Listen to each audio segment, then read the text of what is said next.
For more on today's market action, let's go to Scott Gamm on the floor of the New York Stock Exchange. Scott, the worst day here for the Dow this year. What's the reaction down there on the floor?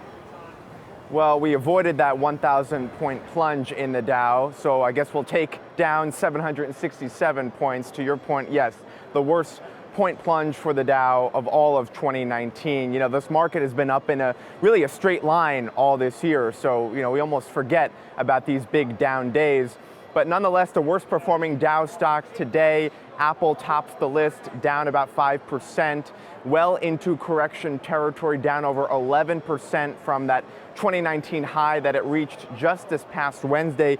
Some of the other laggards in the Dow were Visa and IBM. There weren't any gainers in the Dow, although these three stocks were the stocks that were down the least. So we're talking about names like Johnson & Johnson, our parent company Verizon, and Coca-Cola. All three stocks were in the red, but the selling wasn't as bad as some of the big laggards like Apple.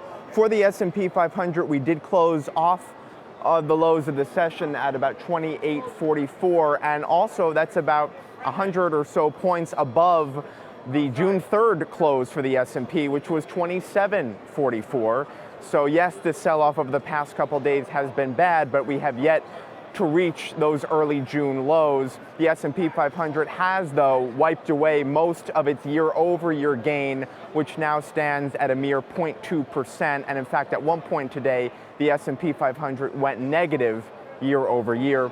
The worst performing sector today in the S&P was, of course, tech, largely driven again by selling in Apple. But we know that the tech sector gets more than half of its revenue from overseas. So anytime you have trade worries, money managers rotate out of tech. They also rotated out of financials. That was the second worst performing S&P 500 sector. When you have trade worries, you have global growth worries, and of course that gives money managers a signal to leave the banking sector, and that's of course what they did today, guys.